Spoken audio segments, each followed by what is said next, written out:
A paz de Jesus, meu irmão, a paz de Jesus, minha irmã.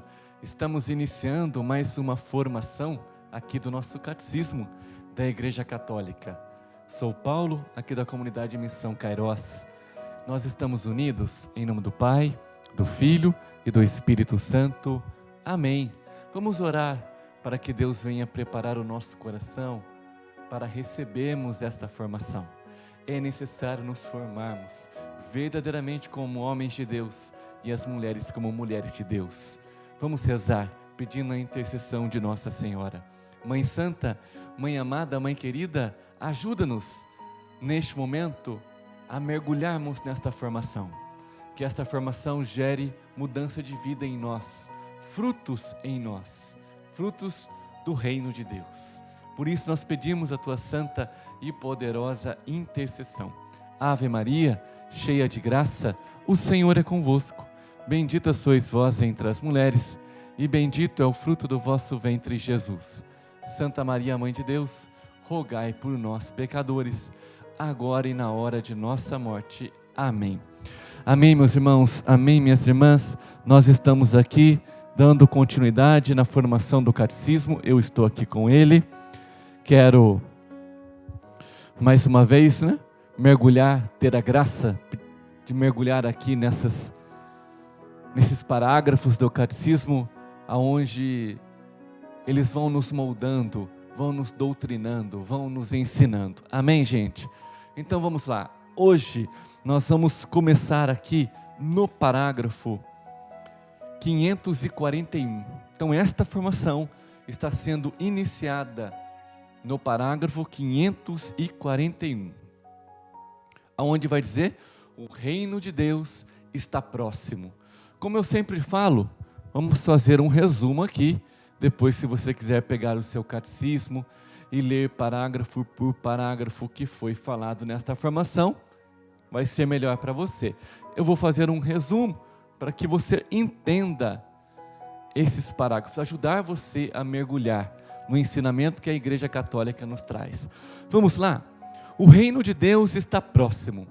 E diz assim: para cumprir a vontade do Pai, Cristo inaugurou o reino dos céus na terra. Ora, a vontade do Pai é elevar os homens à participação da vida divina. Para cumprir a vontade de Deus, Cristo então inaugura o reino dos céus nesta terra. Aqui é muito claro a igreja nos dizendo que Jesus inaugura o reino de Deus, o reino dos céus, aqui nesta terra, aqui neste mundo. Isso quer dizer o quê? Em Jesus, vivendo em Jesus, nós vivemos o céu na terra. É lógico que não é de uma maneira plena, a qual um dia, pela misericórdia e graça de Deus, viveremos na eternidade no céu. Porém, em Jesus, nós podemos viver o céu na terra. Em Jesus nós encontramos paz. Em Jesus nós encontramos alegria, felicidade, esperança. Vencemos toda tristeza, toda tribulação. Em Jesus somos novos homens. Meu irmão e minha irmã, em Jesus nós podemos viver o céu aqui na terra, porque Cristo inaugura o reino dos céus aqui nesta terra. É o que o catecismo da Igreja Católica está dizendo. Quer viver um pouquinho do céu aqui neste mundo? Se aproxime de Jesus, viva a palavra dele, o que ele ensinou, o que ele nos deixou, e aí sim vivemos o céu aqui na terra. A esta união com Cristo são chamados todos os homens. O reino de Deus é para todos. Todos nós somos chamados a viver o reino de Deus. Jesus veio trazer o reino dos céus para todos. E todos nós temos acesso ao reino de Deus em Cristo. Mas meu irmão, minha irmã, a esta união com Cristo são chamados todos os homens. Aqui o catecismo está dizendo o seguinte: é desejo de Deus que todos os homens vivam o reino dos céus aqui nesta terra, em Jesus. Agora Deus nos deu a liberdade de acolher o reino que Ele veio trazer ou de não acolher. Mas nós precisamos entender que todos são chamados a viver esta união com Cristo. Todos os homens, todas as mulheres. Jesus mesmo disse: quando for elevado da terra, atrairei todos a mim. Deixa Jesus, através dessa formação, atrair você a Ele. Todos nós somos chamados a viver esta união com Cristo. Sejamos unidos a Ele, pois Ele nos chamou. Todos os homens são chamados a entrar no reino de Deus, anunciando primeiro aos filhos de Israel. Este reino messiânico está destinado a acolher os homens de todas as nações. Para ter acesso a ele é preciso acolher a palavra de Jesus. Duas coisas nesse parágrafo. Esse parágrafo que eu acabei de ler é o 543. Meu irmão, duas coisas. Primeiramente, o reino de Deus é anunciado primeiro aos filhos de Israel, ao povo eleito. Porém, nós sabemos que pela história, pela palavra de Deus, os filhos de Israel não aceitaram, não acolheram, rejeitaram a palavra de Jesus, não aceitaram. Eu vim para os meus, mas os meus me renegaram, os meus não me acolheram, disse Jesus. E desse mal, a salvação então vai se expandir, melhor dizendo, para todas as nações. Ele que veio anunciar primeiramente aos filhos de Israel, e eles que negaram esta vinda de Jesus, a palavra de Jesus, os ensinamentos de Jesus, aí a salvação vai chegar para todas as nações. Isso comprova que de todo mal Deus tira um bem maior. O mal dos filhos de Israel não terem acolhido a palavra do Senhor Jesus gerou salvação para todas as nações. De todo mal Deus tira um bem maior. Entenda isso, isso é bíblico. Outro ensinamento desse parágrafo: é preciso, para ter acesso a Ele, para ter acesso ao reino de Deus, é preciso acolher a palavra de Jesus. Se eu quero viver o reino de Deus, o reino dos céus, eu preciso acolher a palavra do Senhor. Acolher é fazer com que a minha vida seja conforme a sua palavra, conforme aos seus ensinamentos, conforme as bem-aventuranças, as parábolas. A minha vida precisa mostrar que de fato eu acolhi a palavra de Jesus. É a minha vida que mostra se eu acolhi ou não. São os meus atos, as minhas palavras, as minhas atitudes, as minhas ações, as minhas reações, é que mostram se verdadeiramente eu acolhi ou não a palavra de Jesus, se o reino de Deus realmente chegou para mim.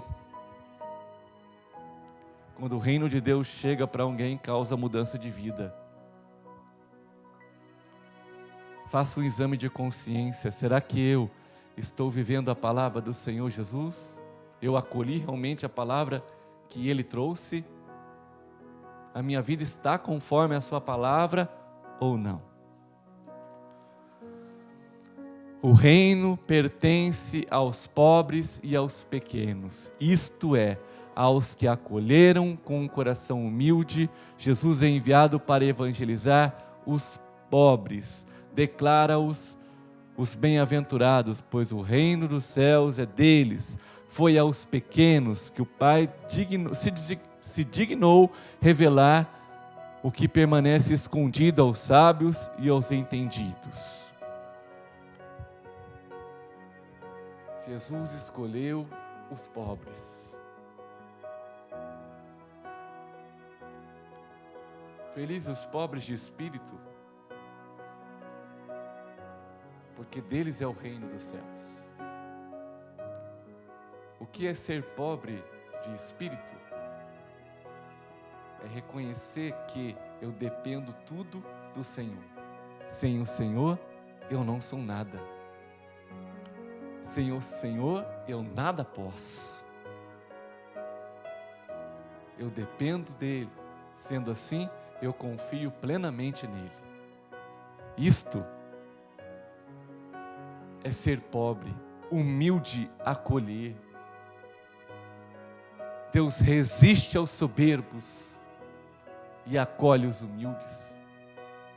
Quem são os pobres?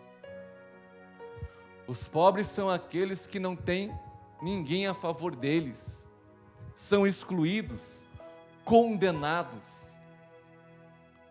Aí rapidamente eu entro um pouquinho nas Sagradas Escrituras para dizer: houve a lei do puro e do impuro, que o povo de Israel colocou ali. A princípio era uma lei boa, para viver realmente a fidelidade em Deus, mas depois vai excluir.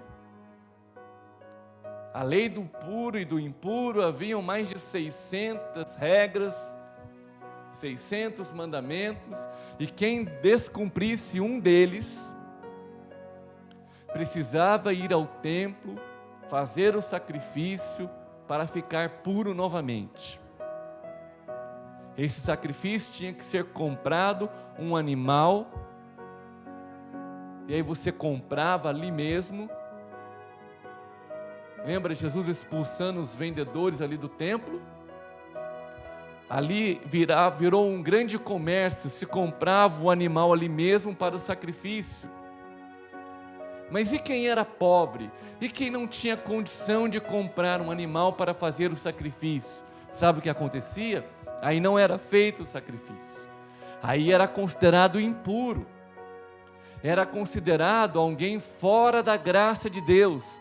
Em outras palavras, uma palavra muito forte, um desgraçado, um condenado, alguém fora da graça, totalmente excluído, alguém que está proibido de chegar perto de Deus, alguém que não tem acesso a Deus.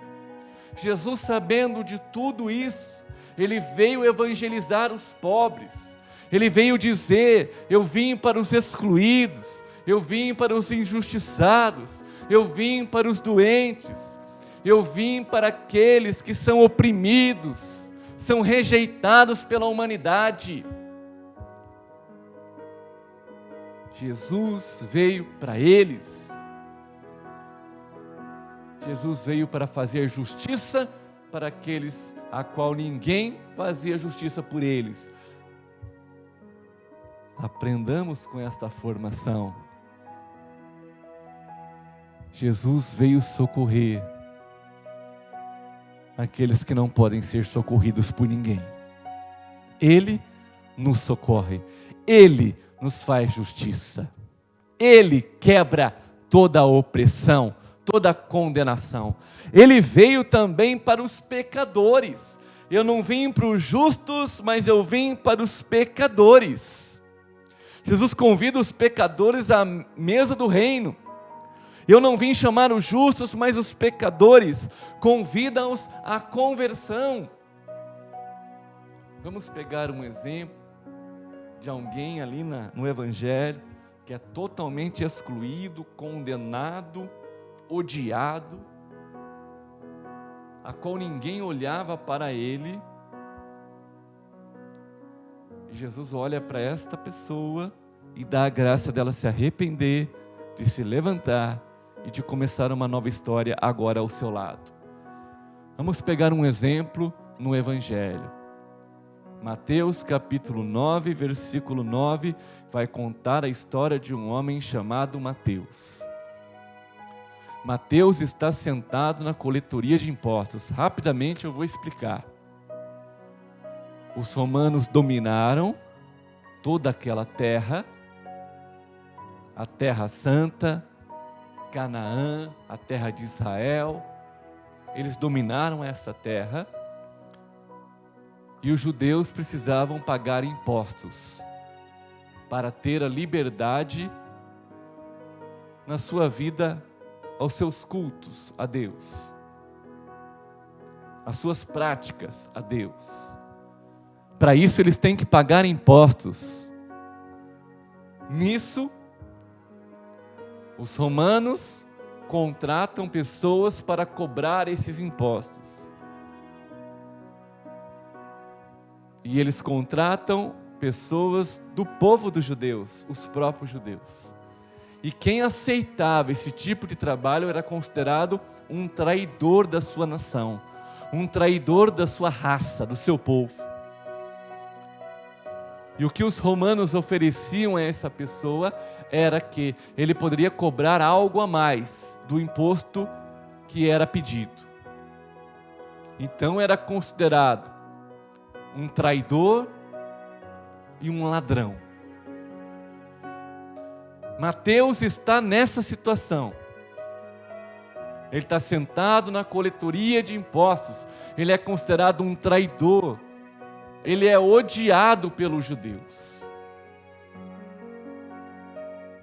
Ele é odiado pelos judeus e também odiado pelos romanos, porque os romanos também, mesmo sabendo que ele era um cobrador de impostos, que trabalhava para eles, mas os romanos não tinham amor nenhum por ele.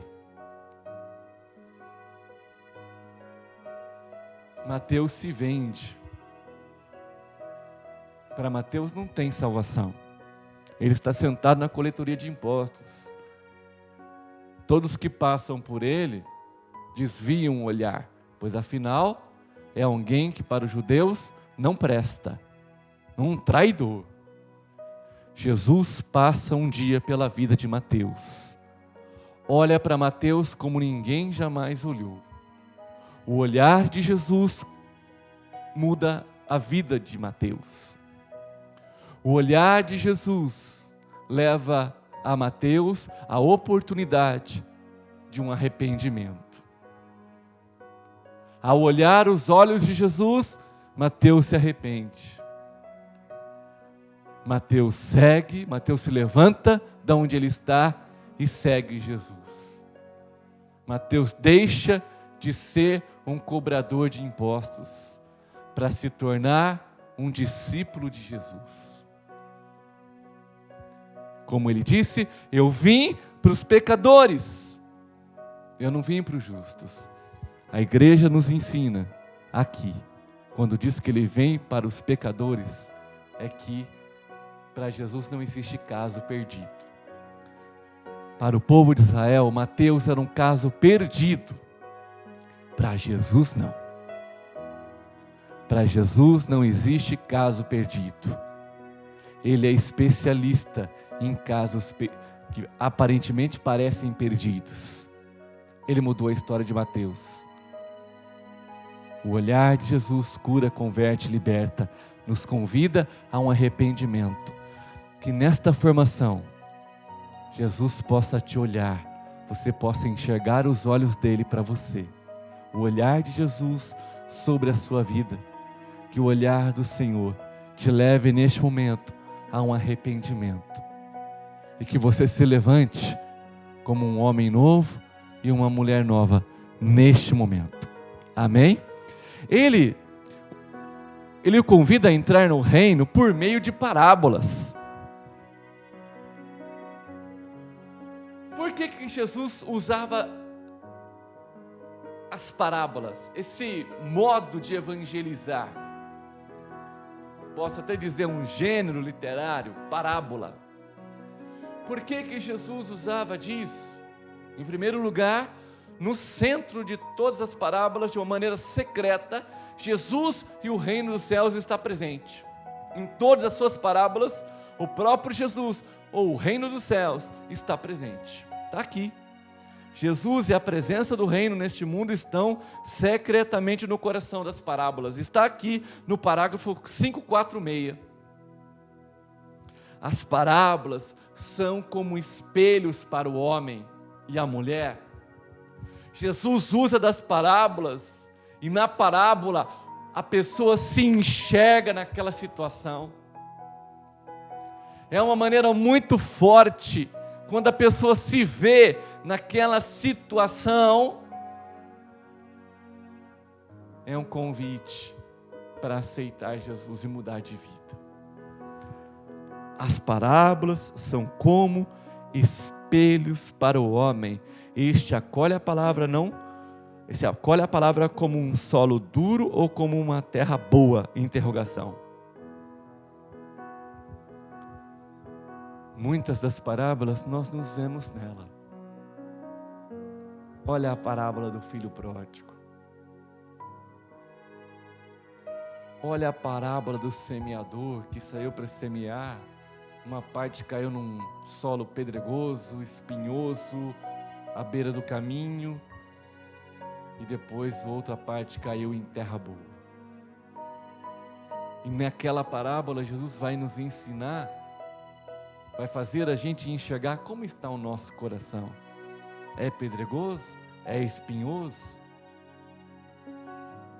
Ou estamos à beira do caminho? Ou o nosso coração é terra boa, que a palavra dele cai e produz muito fruto? Olha a parábola, o efeito, a causa que faz em nós. Ela serve de espelho para os homens. Nós nos enxergamos na parábola. Quando nós pegamos, por exemplo, a parábola do semeador e lá enxergamos aquele coração espinhoso, que a princípio acolhe a palavra com alegria, empolgação, e de repente vem as perseguições, vem as seduções, e aí não tem raiz e seca. Aí nos ensina que precisamos criar raízes no Senhor. Amém? Meu amado e minha amada, que esta formação possa formar realmente você como um homem de Deus e uma mulher de Deus. Ele veio para os pobres, ele veio para os pecadores. Jesus compartilha a vida dos pobres desde a manjedoura até a cruz. Conhece a fome, a sede, a indigência. Mais ainda, identifica-se com os pobres de todos os tipos e faz do amor ativo para com eles a condição para se entrar em seu reino. Isso é porque é para nós que evangelizamos. Ele se identifica com os pobres de todos os tipos e faz do amor ativo para com eles a condição para se entrar no reino de Deus. Que sejamos os olhos de Cristo para esses pobres, os excluídos, os marginalizados.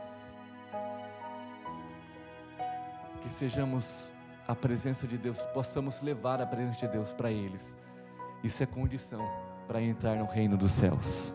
Amém? Que a gente não esqueça daqueles que mais necessitam. A gente, quando pensa pensa de comida, bem material. Sim, é necessário levar o alimento, levar o bem material.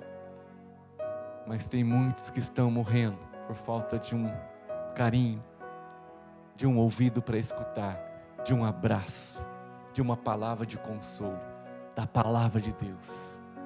Possamos levar a palavra do Senhor àqueles que mais necessitam, aos excluídos, aos marginalizados, aqueles que a sociedade já taxaram como condenados, como pessoas que não têm mais jeito. Esses é o que Jesus veio buscar. Amém, gente? Veio convidar a conversão. Amém, gente? Estivemos unidos e vamos permanecer em nome do Pai, do Filho e do Espírito Santo. Amém. Meu irmão, minha irmã, Deus abençoe e que possamos estar aí com o coração sempre aberto para a próxima formação que vai ser enviada para você. Um grande abraço, até a próxima, se Deus quiser.